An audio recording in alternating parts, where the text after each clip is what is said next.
মধ্যপ্রাচ্যের আকাশে যেন অদৃশ্য এক সেতু তৈরি হয়েছে। একের পর এক সামরিক বিমান ছুটে যাচ্ছে, যেন সময়ের সঙ্গে পাল্লা দিয়ে গড়ে উঠছে নতুন এক শক্তি প্রদর্শনের মঞ্চ। বিশ্ব রাজনীতির দৃষ্টি এখন সেই আকাশপথেই আটকে।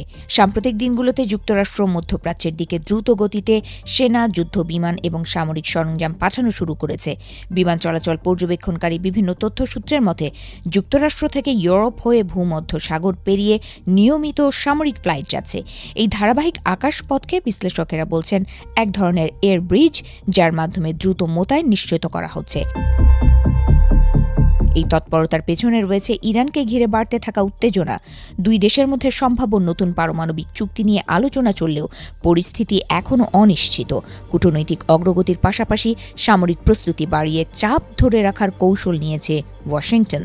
প্রতিবেদন বলছে একাধিক F-16 ফাইটিং ফ্যালকন যুদ্ধবিমান জার্মানির স্প্যাংডেলেম এয়ারবেস, ইতালির অ্যাভিয়ানো ঘাঁটি এবং যুক্তরাষ্ট্রের দক্ষিণ ক্যারোলিনার ম্যাকএন্টাইন ঘাঁটি থেকে উড্ডয়ন করেছে। একই সঙ্গে যুক্তরাজ্যের RAF লেকেনহিথ থেকে F-15 স্ট্রাইক ইগল পাঠানো হয়েছে। আরও উন্নত F-22 রাইপশার যুদ্ধবিমান ভার্জিনিয়ার জয়েন্ট বেস ল্যাংলি ইউস্টিস থেকে মোতায়েন করা হয়েছে। শুধু আক্রমণাত্মক যুদ্ধবিমান নয়, নজরদারি সক্ষমতাও জোরদার করা হয়েছে। RC-135 রিভেন জয়েন্ট গোয়েন্দা বিমান এবং P-8 পসাইডন সামুদ্রিক নজরদারি বিমান আকাশে টহল দিচ্ছে। নিরাপত্তার কারণে কয়েকটি গোয়েন্দা বিমান গ্রিসের ক্রিট দ্বীপে সরিয়ে নেওয়া হয়েছে।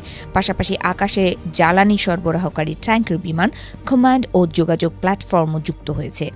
মার্কিন নৌবাহিনীও এই সামরিক প্রস্তুতিতে বড় ভূমিকা রাখছে।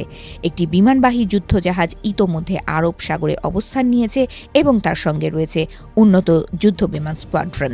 আরেকটি শক্তিশালী যুদ্ধজাহাজ পূর্ব ভূমধ্য সাগরের দিকে অগ্রসর হচ্ছে বলে জানা গেছে। এই পরিস্থিতিতে মার্কিন প্রেসিডেন্ট ডোনাল্ড ট্রাম্প আবারও দাবি জানিয়েছেন, ইরানকে অবশ্যই পারমাণবিক জ্বালানি উৎপাদনের ক্ষমতা সীমিত করতে হবে। তার প্রশাসন জানিয়েছে আলোচনার পাশাপাশি প্রয়োজনে সামরিক পদক্ষেপের প্রস্তুতিও রাখা হয়েছে। অন্যদিকে ইরান স্পষ্ট বার্তা দিয়েছে, কোনো হামলা হলে তারা কঠোর পাল্টা জবাব দেবে। তেহরানের কর্মকর্তারা বলছেন, কূটনৈতিক আলোচনা চলছে ঠিকই, কিন্তু তারা চাপের মুখে কোনো চুক্তি করবে না।